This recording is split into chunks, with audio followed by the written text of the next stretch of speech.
مولاي صل وسلم دائما أبدا على حبيبك خير الخلق كلهم.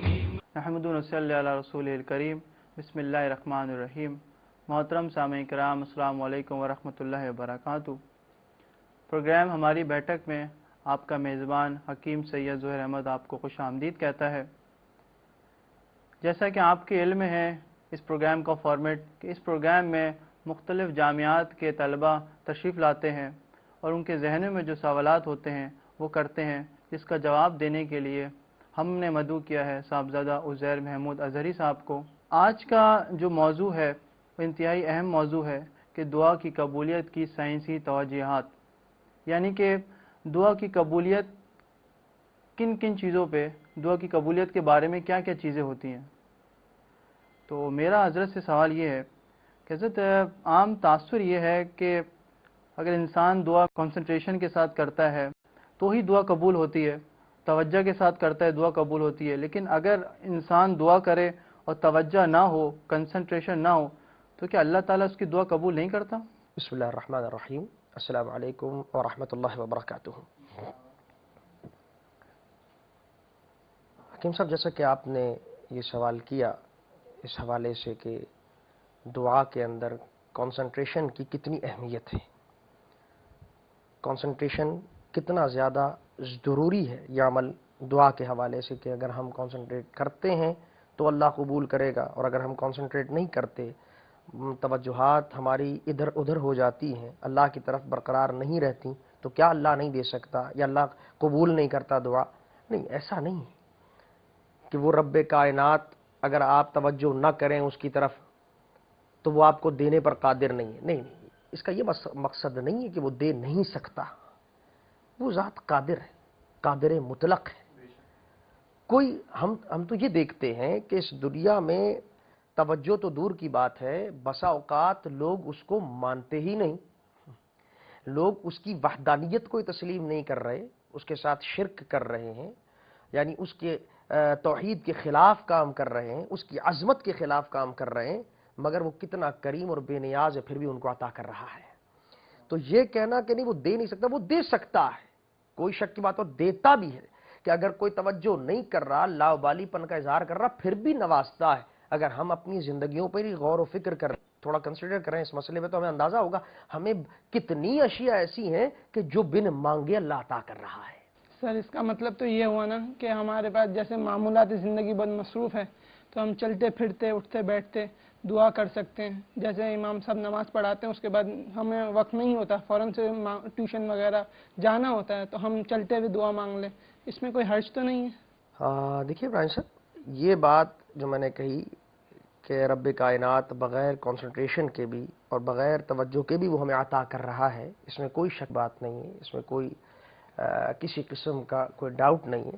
لیکن اب اس کا یہ نتیجہ نکال لینا کہ رب تو دے رہا ہے، لیکن ہماری طرف سے یہ کہہ دینا کہ پھر ہمیں بھی کنسنٹریٹ کرنے کی ضرورت نہیں، بغیر توجہ کے مانگ لیا کرو، نہیں، یہ چیز مناسب نہیں. یہ دونوں چیزوں میں فرق ہے.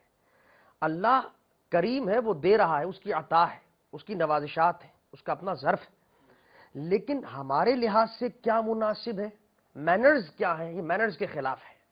یہ بات کہ آپ بغیر کنسنٹریٹ کے اللہ سے مانگ رہے ہیں، یعنی آپ کی توجہ نہیں اور آپ اس سے طلب کر رہے ہیں ایک چیز، یہ مینرز کے خلاف ہے، آداب کے خلاف ہے. دیکھیں نا، ہم دنیا کے اندر بھی عقل میں بات دیکھیں، اگر ہم دنیاوی اعتبار سے بھی اگر غور و فکر کریں تو آپ کو اندازہ ہوگا، آپ کسی بڑے شخص کے پاس، کسی محترم شخص کے پاس، ایک ریپیوٹیبل پرسنالٹی کے پاس آپ جاتے ہیں، کوئی چیز آپ طلب کرنا چاہتے ہیں، آپ اس سے اپنے مسئلے کا حل چاہتے ہیں، توجہ آپ کی کہیں ہو، مانگ آپ اس سے رہے ہو، آپ ادھر کھیل رہے ہو. آپ اسی مثال کو لے لیتے، ابھی آپ مجھ سے کوئی چیز پوچھنا چاہتے ہیں، گفتگو کرنا چاہ رہے ہیں، اور ابھی آپ بچوں کو آواز دینا شروع کر دیں اس پروگرام میں، ٹانگیں اوپر کر کے آپ ٹیبل پر بیٹھ جائیں، توجہ یعنی اپنی توجہ کو ڈائیورٹ کر رہے ہیں، ہٹانا مقصود ہے، اور ساتھ میں آپ سمجھ رہے ہیں کہ آپ کو سوال کا جواب بھی مل جائے گا. تو سوال کا جواب میں نہیں دے پاؤں گا آپ کو، یقینی میری توجہ آپ سے ختم ہو جائے گی. میں کہوں گا جب یہ شخص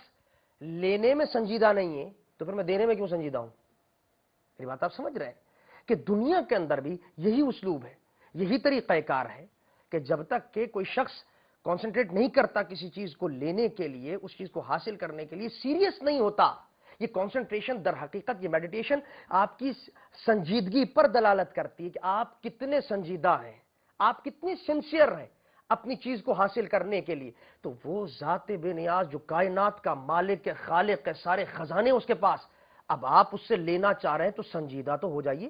تو اس سنجیدگی کے لیے پھر ضرور ہے کانسنٹریٹ کیجیے بڑی توجہ کے ساتھ، تضرع زاری کے ساتھ. جیسے قرآن کہتا ہے ادعوا ربکم تضرعا وخفیہ والی بات، کہ جب اپنے رب کو پکارو تو بڑے تضرع کے ساتھ، زاری کے ساتھ، یعنی اظہار اس بات کا ہے کہ انتہائی درجے اپنے آپ کو کانسنٹریٹ کرو. پھر کہیں جا تو جب اس انداز میں انسان مانگتا ہے تو پھر رب کائنات اس کو عطا کر رہا ہوتا ہے. سر اس کی کوئی پروف اور دلیل وغیرہ ہے اس جو آپ نے ابھی مثال دی ہے اس کے؟ جی بالکل، احادیث مبارکہ بھری بھی ہیں ان معاملات کے اندر. خود قرآن پاک کی، جیسے کہ میں نے آیات بھی آپ کے سامنے پیش کرنے کی سعادت حاصل کی، حدیث مبارکہ بھی موجود ہے. میں وہ حدیث پاک سناتا ہوں آپ کو. تفصیلی حدیث ہے، کافی طویل حدیث ہے، جس کے اندر آتا ہے بخاری مسلم شریف کی یہ حدیث مبارکہ ہے. 3 شخص تھے اور وہ سفر پر جا رہے تھے، سفر کر رہے تھے. حدیث پاک کے اندر نبی کریم علیہ الصلوۃ والسلام یہ واقعہ سنا رہے ہیں اپنے صحابہ کو. وہ سفر کر رہے تھے، جا رہے تھے سفر کے اندر، رستے کے اندر بارش وغیرہ ہو گئی. انہوں نے کہا کہاں پناہ لیں، کیا کریں؟ فدخلوہ فی الغار، حدیث میں آتا ہے وہ غار کے اندر داخل ہو گئے. اور خدا کا کرنا ایسا ہوا، ادھر انہوں نے اپنے بچنے کے لیے، بچاؤ کے لیے غار میں پناہ لی، اور وہاں ان کے ساتھ حادثہ ایسا رونما ہوا کہ ان حضرت صخرۃ من الجبل، اوپر بڑے بڑے پہاڑ تھے، چٹانیں تھیں، وہاں سے جو چٹان گری تو وہ عین غار کے منہ پر آ کے رکی، جس کی وجہ سے سدت علیہم الغار، غار کا دروازہ بند. تو وہ تو بڑے پریشان ہو گئے کہ اب کیا کیا جائے. ظاہری بات ہے کہ موت ان کو دکھائی دے رہی تھی. آج کا دور تو میں اکثر کہتا ہوں کہ یہ وہ دور تو ہے نہیں، سائنس اور ٹیکنالوجی کا دور تو تھا نہیں. یہ تو نبی کریم علیہ الصلوۃ والسلام کئی 100 سال پرانی بات سنا رہے، پچھلی امت کا واقعہ سنا رہے ہیں، جب تصور ہی نہیں ٹیکنالوجی کا، سائنس کا، کہ اس میں کوئی موبائل کرے اور فوراً لوگ آ جائیں اس کو مدد کے لیے، یا جناب ریسکیو کی ٹیمیں پہنچ جائیں، ہیلی کاپٹر پہنچ جائیں. نہیں، یہ تو سوال ہی پیدا نہیں ہوتا. سامنے موت ان کو دکھائی دے رہی کہ اب تو موت ہی موت ہے، یہ دروازہ بند، کون ہمیں نکالے گا، کہاں سے نکالے گا؟ لق و دق ایک بیابان ہے، اس کے اندر تو ہماری پکار سننے والا نہیں، کوئی چیخ سننے والا نہیں، اب تو ہم نے مر جانا ہے. تو اسی مخاصمے میں تھے، اسی معاملات میں تھے، یہی غور و فکر ہو رہا ہے، یہی گفتگو ہو رہی ہے، موت اور زندگی کی کشمکش ہے. اور یوں سمجھیے اتنے میں ان میں سے 3 ساتھیوں کو ایک بات یوں سمجھیے یاد آ گئی، یا ایک حل کی طرف ان کے دماغ نے رہنمائی کی، ان کی عقل نے رہنمائی کی. کیا کی؟ انہوں نے کہا بھائی ایسا کرتے ہیں، انہ لا ینجیکم من هذه الصخرہ الا ان تدعوا اللہ بصالح اعمالکم. ہمیں یہاں سے نجات تو نظر نہیں آ رہی ہے. یہ مسلم شریف کی آپ کو حدیث سنا رہا ہوں، اوتھینٹک حدیث، کہ جس کے اندر ہمیں کوئی نجات تو نظر نہیں آ رہی. یا تو موت ہی موت ہے سامنے، حالات سامنے ہیں. یہ میں آپ کو بتا چکا دور بھی وہ نہیں آج کے دور، پرانے دور کا کئی 100 سال پرانی بات.